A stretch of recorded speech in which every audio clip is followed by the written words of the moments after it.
Okay, so here's the fourth take. Thank you for tuning in to Mr. Cliff's Toy Shop. On today's review, we take a look at the Mcfarlane Toys DC Multiverse Azrael Batman armor. Today I'll be reviewing this figure in the following categories: accessories, articulation, design, is it essential to your collection, functionality, and price. Once those scores are totaled, I'll give you my opinion if this figure is a pass or a purchase. And cut. Whew, took me a few times to get that right. So looking at the box, I just noticed something which made me want to look at Hasbro. So if you notice in the upper right hand corner it says 12 plus, I'm actually surprised that the age is higher. Looking at the Hasbro figures, you see it says 4 plus.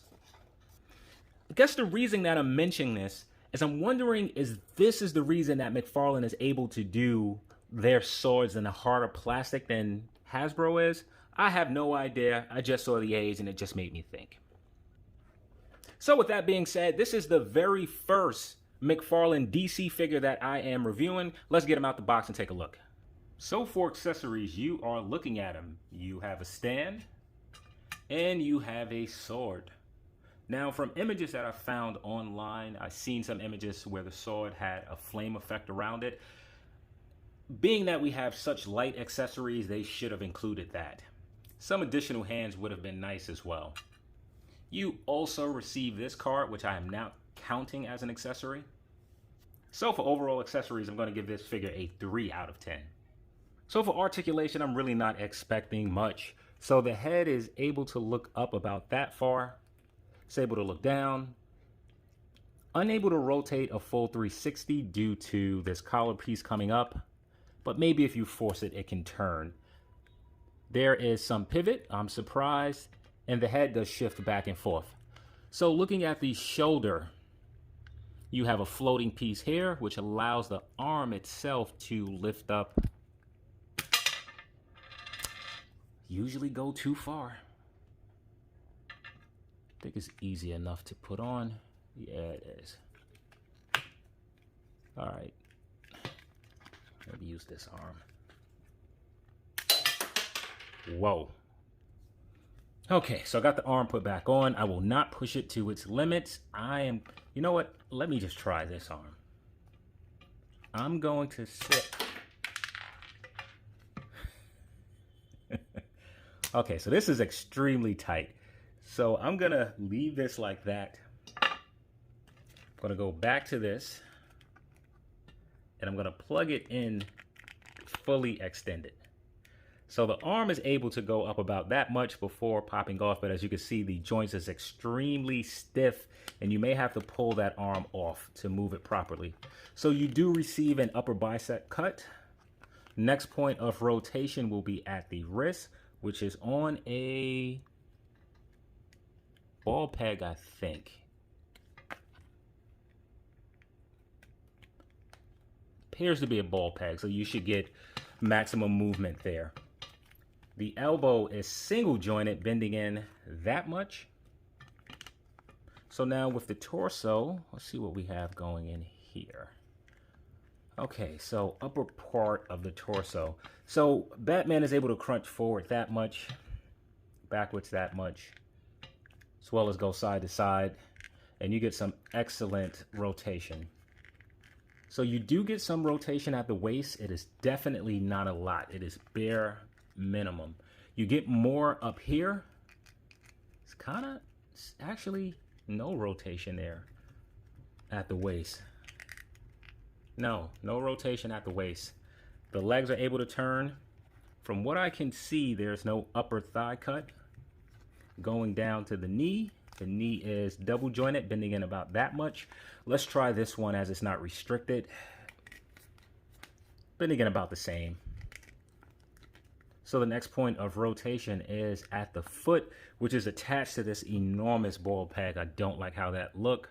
So the foot is able to go down a good amount, forward a good amount.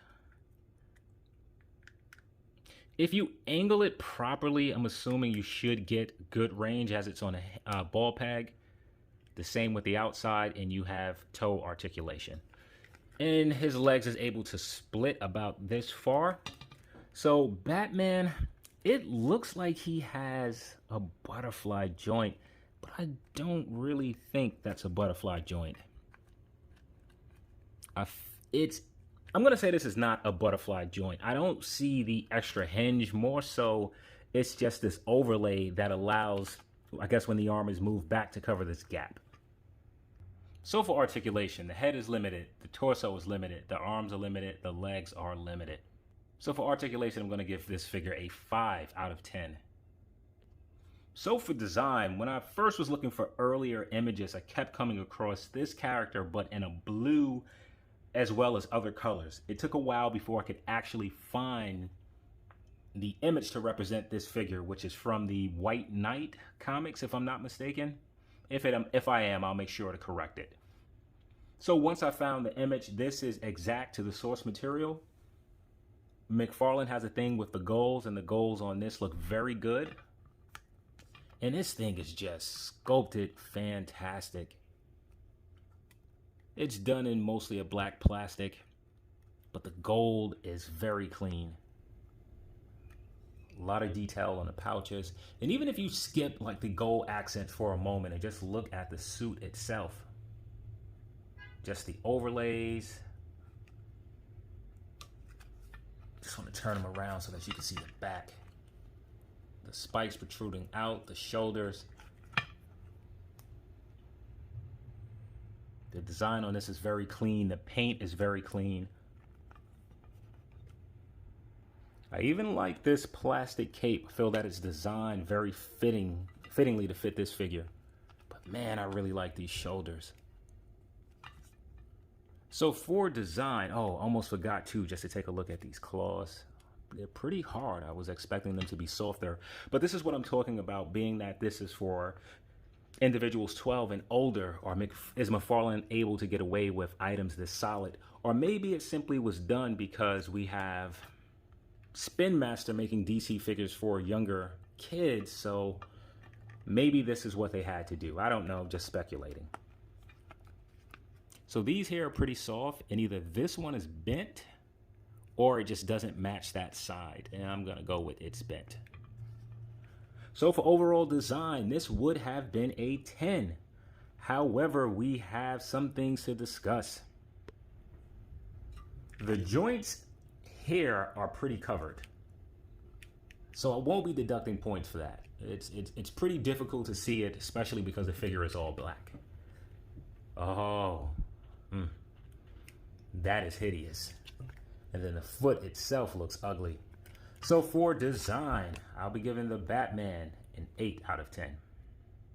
So is this figure essential to your collection?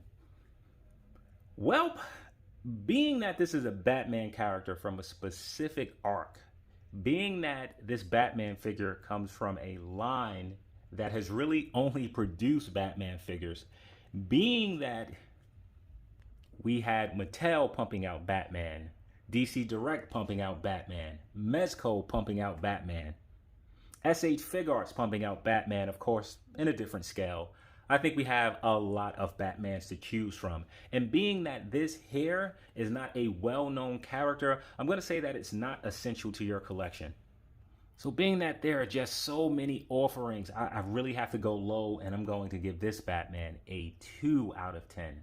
So for functionality, let's start at the shoulders. Very happy that this part here is able to detach, at least I think it is.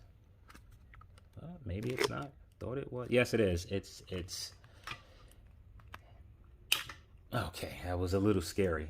So I like the fact that this is able to come off. Well, not particularly come off, but the fact that it's able to move, which allows you to get additional range in that arm. So for functionality, one thing that I don't like is that there is actually no waist rotation.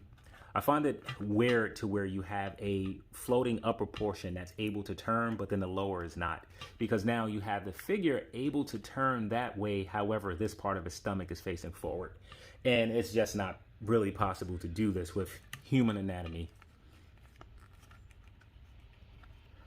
And just going down, I felt that we should have an additional point of articulation right at the boot. And then coming down to the legs, The upper torso is extremely heavy, and his cape doesn't help. So the figure is constantly leaning forward or backwards, which makes it very difficult to stand. I actually was looking for the stand that it came with. I can't find it because I certainly would have placed this figure on it. So I'm going to say that this really doesn't pass the stand test. You can get it to stand, but it takes some playing around with in order to get him to stand. So one thing here that I don't like is that this silver blade or protruded item is bent, and it came out of the plastic that way. So I don't like that. I'll probably try to heat it up to see if I can get it back in shape, but it's so warped that I doubt it. So now let's see how he works with the one accessory that he comes with, or one weapon that he comes with.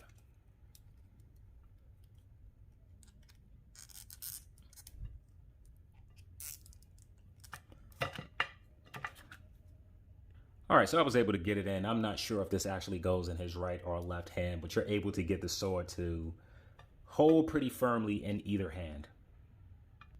So one thing that works well for this figure, even though it's hideous, is the exposed ball peg. It allows the foot to really get a wide range of movement.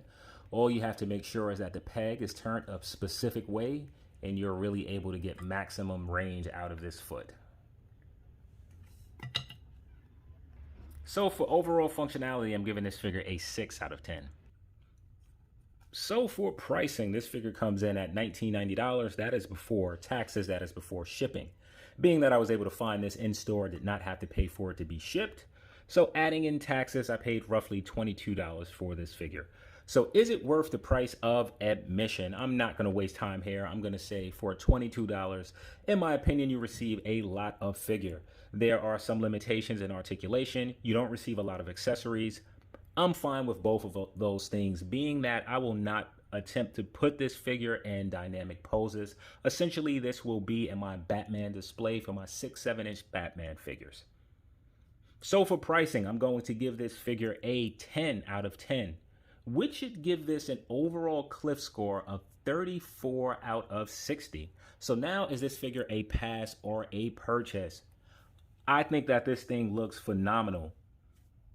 If you're looking to put this in super dynamic poses, then this is probably not the correct action figure for you.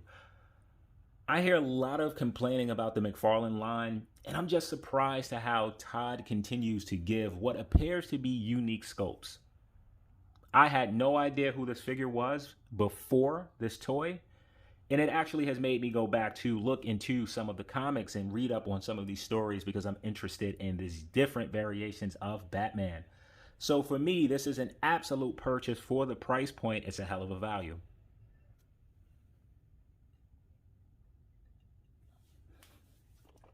Here he is next to Wonder Woman, which I need to take out of the box. Okay, so here's Wonder Woman out of the box. And I must say, this is an amazing looking figure. Face sculpt is, but the rest of it, this gold is fantastic. Is it the same as this one? It appears similar, but this one appears to have more sheen to it. Here he is next to Sebastian Shaw from the Hellfire Club, which I just recently reviewed, and this is a huge size difference. Here he is next to Joker, which I haven't opened. Azrael, which I haven't opened. I'm really interested to see how he looks next to Azrael. Here he is next to the Joker. And none of these figures want to stand. Last but not least, here he is next to Ariel. Wait a minute here. Hold up. I thought this two shared the same body. Now that I'm looking, everything looks different. These are completely two different bodies.